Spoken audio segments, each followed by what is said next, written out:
మనకు ఘనత కలుగునుగాక. సామెతల గ్రంథము 24వ అధ్యాయము 12వ వాక్యము మనం గమనిస్తున్నాం.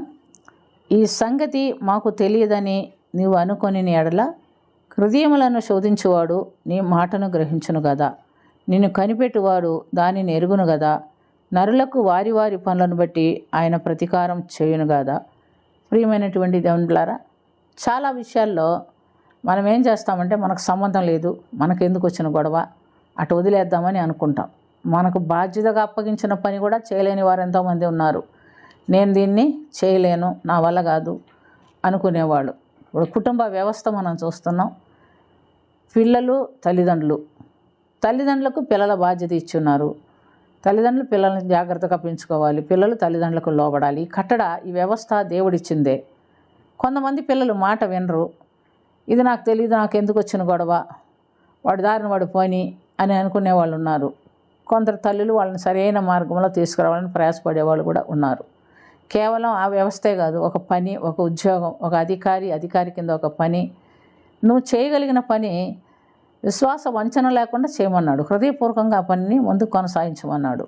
అయితే మనకు తెలిసిన విషయమే నాకు తెలియదు, నాకు సంబంధం కాదు, దేవుడే చూసుకోవాలి, లేకపోతే ఇంకొకరు చూసుకోవాలి, వాళ్ళ బాధ్యత అని మనం వదిలిపెడితే దేవుడు ఏమంటున్నాడంట?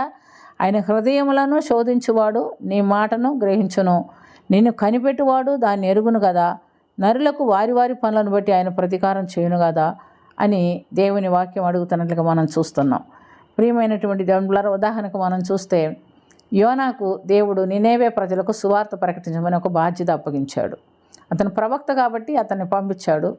అతను ప్రవక్త అయినప్పటికీ అతడు నినేవే ప్రజలు చాలా మూర్ఖులు, వాళ్ళకి నేను ప్రకటించలేను అనుకొని ఏం చేశాడు? తర్షీసుకు వెళ్ళే ఓడలో వెళ్ళి అడుగు భాగాన పండుకొని నిద్రపోతున్నాడు. అది నాకు తెలియదు, నా వల్ల కాదు అనుకున్నాడు.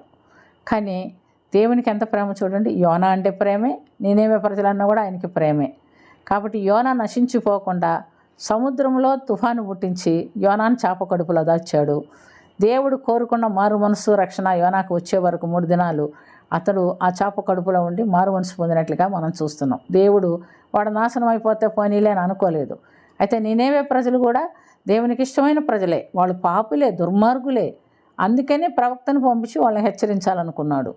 మరి యోనాని సిద్ధపరిచి మళ్ళీ ఎక్కడికి పంపించాడు? నినేవేకి పంపించాడు. ఆ ప్రజలు యోనా ప్రకటించిన మాటలు విని హృదయపూర్వకంగా మారు మనసు పొంది పశ్చాత్తాపడి ఉపవాసం వంటి దేవుని సన్నిధిలో మొరబెట్టినప్పుడు దేవుడు వారిని కూడా నాశనము చేయకుండా కాపాడుతున్నట్లుగా మనం చూస్తున్నాం. కాబట్టి ప్రియమైనటువంటి దేవునులారా, మనము ఇది నాకు తెలియదు, నా వల్ల కాదు, నేను పట్టించుకొని అనుకున్నా, దేవుడు మనల్ని అంటే విడిచిపెట్టేవాడు కాదు. ఆయన అలా అనుకుంటే మనం ఈ పాటికి ఎప్పుడో నశించిపోయేవారం. మన దేవుడు బాధ్యతగా మనల్ని రక్షించడానికి ఇష్టపడుతున్నాడు కనుక మనం కూడా ఏం చేయాలి? ఏ పనైనా దేవుడు మనకు అప్పగించిన పని బాధ్యతగా తీసుకోవాలి. బాధ్యత తీసుకొని అది ఎంత కష్టమైనా నష్టమైనా దాన్ని పూర్తి చేయడానికి మనకు శక్తి చాలకపోతే దేవుణ్ణి అడిగి పొందుకోవాలి. మనం దేవుణ్ణి అడిగి పొందుకొని దేవుని కొరకు ఆ పని చేయడానికి నిలబడుకోవాలి.